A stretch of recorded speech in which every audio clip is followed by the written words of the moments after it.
Hello everyone, I'm Brian. Today I'm reacting to the Essence of Inner Engineering, Sadhguru. So I know a lot of people is asking me to do it, and obviously I do want to do it. I don't think it'll be this year, but a high probability of next year, just because of things going on in life. I have to be able to focus on that for sure. Anyways, the Essence of Inner Engineering, and it says how to. This is the thumbnail, by the way, for the video. Change how everything responds to you. Namaskaram Sadhguru. You said that if we have imbibed the very essence of inner engineering program, our very presence can be transformational. Can you please explain further on this? I think a few days ago in the same one of these darshans I spoke about it, maybe didn't dwell on it. I said, Shambhavi Mahamudra is not a practice. It is like, we have a Dhyanalinga temple, somebody goes and sweeps the temple because there's no other ritual to maintain the Dhyanalinga. Somebody sweeps, somebody cleans, somebody maintains the atmosphere. That's all. Are they doing something for the Dhyanalinga? No. They're just doing something for the floor, the atmosphere, stuff like that. So once you have Shambhavi Mahamudra, this is how it is. It is a certain consecration. I've always been saying this, the easiest consecration that you can do is a living human being.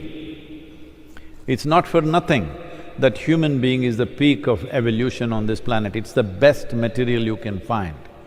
But the only problem with the human being is, the day when they come for the initiation day, they're blown away and they're, tears of ecstasy flowing. Within a few hours or a few days, depending on who they are, they'll make a U-turn. Not everybody, but a whole lot of them. Usually, the most derogatory term that they use against me is, oh, this was wonderful, but we have to get back to normal life. This is horribly insulting. They're saying to be peaceful, to be joyful, to be blissful is abnormal, to be miserable, to be worried, to be anxious, to be a lump of nothing is normal. Didn't think about it that way, but yeah, I get what he's saying now. It's like, oh, or maybe maybe they're thinking like this is fantasy, this is great and joyful, kind of like going to like a park, like Disney, or like any kind of theme related park where you're supposed to go and have fun. You go there, have fun, and then you go back to normal life where it's not as fun kind of deal. So it's a compliment. It's just probably they think that this is something they can't do in their own life. Perhaps that could be also the interpretation, because they're saying this is assuming that they're not dissing, like, oh, this is a nasty place, or didn't really do anything for me, let me get back to normal life. I assume they had fun, and that the fact that they can't take that with them in a sense. I tend to think positively first, foremost. I assume the positive, so I assume that, like I said, that they enjoyed themselves, but they don't know how to take that enjoyment with them. So it's like, I have to go back to a normal life. That's, again, I assume positive. Very derogatory towards me. So because of these silly ideas of their normality, they will make U-turns. They've invested in misery. See, it took me a long time to realize this. When it first happened to me, that I sat like this and I burst into ecstasy, I thought, this is it, I will make the whole world ecstatic. almost 39 years ago now, I made a plan, in 2.5 years' time I will make the whole world ecstatic. Because who will not want it? There is no fool like a young fool. I was 25 and I had hit a gold mine and I knew I can do this because You don't have to do nothing. If you simply sit here without messing with your mind, you will become ecstatic. So I thought, who will not want it? Such a simple thing and so fantastic. Who will not want it? Well, 39 years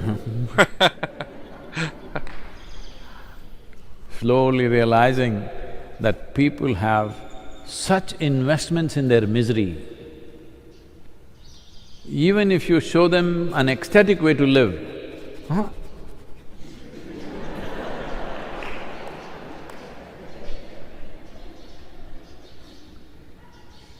if they get up and walk, they want to take this cushion or even the chair with him and walk. Yes.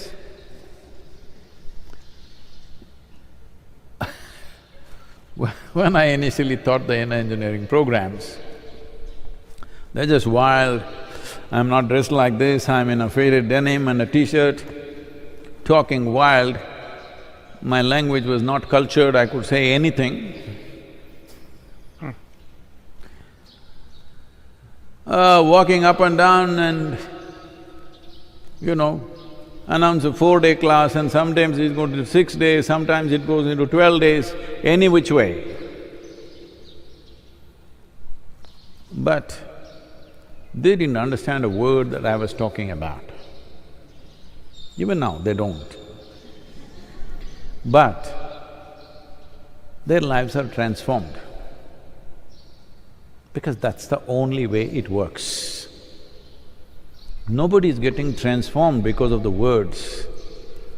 Words are because they're so stupid, if you just make them sit here, they will go crazy. You have to tell them something. See, even this is darshan. That means I must just sit, you must just look. I'm wondering if it's because, I guess I don't know whether it's necessarily Western, but whenever you go take classes or when you do a retreat or something, it's usually you're told to do something. So when you're just sitting there, you're like, am I supposed to be doing something? I guess that may be the mindset of Westerners, probably, for sure, and I'm sure certain Easterners groups as well, where that, they have to be told what to do, they have to be actively doing something. You don't pay for something to sit there and do nothing. That seems counterintuitive. It's like, why am I paying for this? Just sitting here being quiet, thinking about all the taxes they have to do, or the things that I have to do when I get home. Their mind is just constantly going off with a whole bunch of different things instead of trying to quiet it down. And I do believe that would be the most difficult thing in terms of, well, again, for me, I guess I see myself a little bit in that, as the fact that not necessarily that the mind is too talkative, but it is talkative. I can, again, for me, I can, throughout my day while I'm doing something, it can be quiet even though it's talking, but when everything is quiet, it becomes louder. And it sometimes gets the best of me. But if I just sit here, you will go crazy. What is he doing? He's just sitting, what are we looking? So I have to talk. Otherwise, no need for talking. See, if I go into the villages, if I just walk in, everybody bursts into tears because they don't have much value for all these too many words. So, we have consecrated you with Shambhavi. If you live it, you don't have to advertise, do inner engineering every day to your wife, to your husband, to your children. Please da, enakaaga pannada, yoga pannada. Pomma, neenga poi vande enna aiduchu? Because they're not seeing anything. You're saying wonderful things, but they have to see wonderful things, isn't it? When they see you, they must feel, wow, I want to be like this. If that happens, transformation happens. So, because it's a consecration, in a way, what we are trying to do is create walking temples, you know. If you build a stone temple, it's only in one place, you can't take it anywhere. Well, Dhyana Linga, if you're willing, because it's a non-physical form, it's available everywhere, but that needs a certain level of receptivity. So that's why we thought we will create millions of walking temples. So when you walk, those of you who are initiated, when you walk anywhere, when you are in your home right now, you must understand you are a temple in your house, you are a temple on the street. You must walk knowing this. People will come to you in a certain way. You don't have to preach anything, you don't have to advertise, you don't have to have it inner engineering tattooed on your forehead. None of those things are needed. You simply be. I do wonder if anyone's done that in their engineering. Sadhguru. truly, that you are living, constantly responding in a limitless way, without any sense of boundary. In a level of your emotion, you are like a mother to the world. Don't do anything, simply sit there. People will get transformed, not just people. Plants will respond, animals will respond, everything around you, even inanimate things will reverberate differently, 100%, I'm telling you. Well, there are a lot of textbook scientists who will immediately say, oh, he's spreading pseudoscience. Well, their idea of science is rudimentary. Real scientists will never say such things, because they know what they have explored is a tiny speck. What is unexplored is limitless. So, it doesn't matter who says what. If you just live with these two things, you didn't understand anything else, you just have to keep the atmosphere clean. See, right now there is Dhyana Linga temple, however powerful it may be. If you put filth in front of that temple, even if it's very powerful, people will not go there. You keep it in a certain way, people will go. So your practice is just that, cleaning up the place and removing the cobwebs every day, that's it. You are not doing anything to energize, it's not like Shakti Chalana Kriya, you're trying to build something, which is a long affair.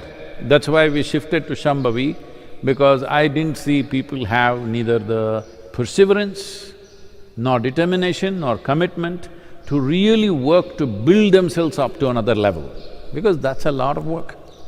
Kriya Yoga is a lot of work. This is why we came to Shambhavi Mahamudra. Mudra means it's already there. You just experience it, you live it, that's all. You don't have to do it. But just daily removing of cobwebs, cleaning up the floor, this is all your work, rest will happen. Okay, I gotta rewind that a little bit. I think he did repeat it, but let's see. Cleaning up the place and removing the cobwebs every day, that's it. You are not doing anything to energize, it's not like Shakti Chalana Kriya, you're trying to build something, which is a long affair. That's why we shifted to Shambhavi, because I didn't see people have neither the perseverance, nor determination, nor commitment to really work to build themselves up to another level, because that's a lot of work. Kriya Yoga. I don't know if I've touched up on that or not. If I did, it might have been just one or two videos.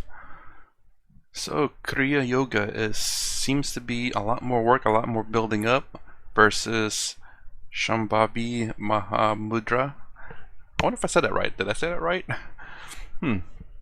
Interesting. That's another, I guess, a yoga I can look up and put into a list, another list of yogas to react to, just to see what that's about, to see if that's a yoga perhaps worth looking into.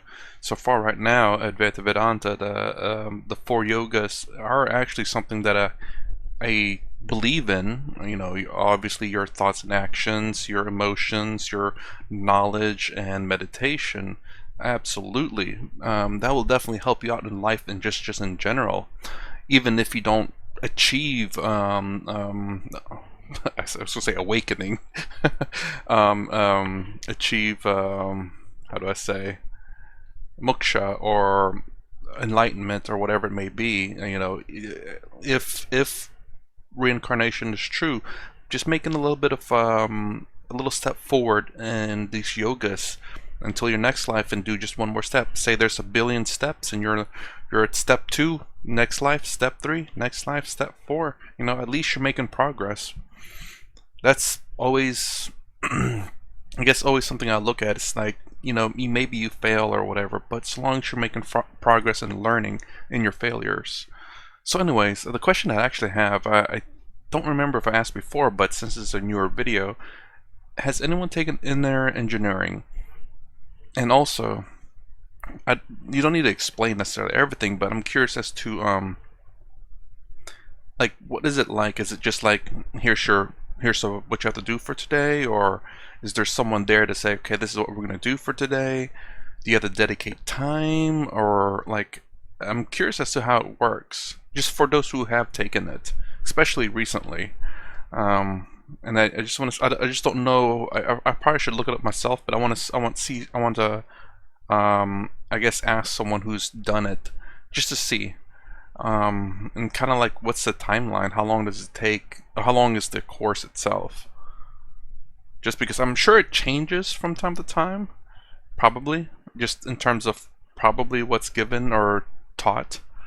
But anyways, that's my reaction to the essence of inner engineering. Sadhguru. If you like my content, please consider subscribing. Thumbs up, thumbs down below. Thanks for watching. I'll see you in the next vid.